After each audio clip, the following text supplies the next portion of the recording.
Sprouts తింటే చాలా మంచిది. వాటి ఉపయోగాలు మీకు చెప్పనవసరం లేదు, ఎందుకంటే అందరికీ తెలిసిందే. నేను 2 డేస్కి ఒకసారి స్ప్రౌట్స్ తయారు చేస్తాను. ఇవి అయిపోయినాయండి. పిల్లలకి బాక్స్లో లంచ్ బాక్స్ పెట్టేటప్పుడే కొంచెం స్నాక్ లాగా పెట్టేస్తాను. ఇవి ఇంకా మిగిలినవేమో నేను ఇలా గిన్నెలో వేసుకొని పని చేసుకుంటూ తింటూ ఉంటాను.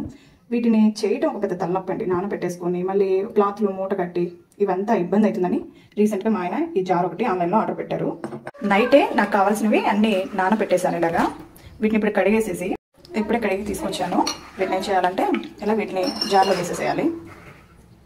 మొత్తం అన్నీ వేసిన తర్వాత ఈ క్యాప్ని ఇలా క్లోజ్ చేయాలి. ఇంకా నెక్స్ట్ ఏం చేయాలంటే ఈ క్యాప్ ఉంది కదండి, దీంట్లో ఉన్న వాటర్ వచ్చేయడానికి ఒక ప్లేట్ పెట్టేసి నేను ఇలాగా పెట్టేస్తాను. ఇంకంతే. ఇంకా వాటికి మొలకలు వచ్చేస్తాయి.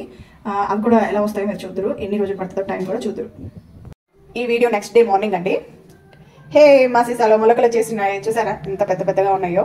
ఇంకేంతేనండి, జస్ట్ 1 డేలోనే ఇలా మొలకలు వచ్చేసాయి. ఈజీగా అంటే నైట్ నానబెట్టేసి మార్నింగ్ లేచేసి సీసాలో వేసేసి ఇలా పెట్టేసామంటే నెక్స్ట్ డే మార్నింగ్ కల్లా ఇలా మొలకలు వచ్చేస్తాయి. సరే, మేమైతే ఇవి 2 డేస్కి ఒకసారి తింటామండి. డైలీ తినము, మధ్యలో ఒక 2 రోజులు వదిలేస్తాం, మళ్ళీ 2 రోజులు తింటాము. ఇవి ఎక్కువగా మెడ మీద కొంతమందికి పులిపిల్లు వస్తాయి కదా, ఆ పులిపిల్లు కూడా బాగా తగ్గిపోతాయండి.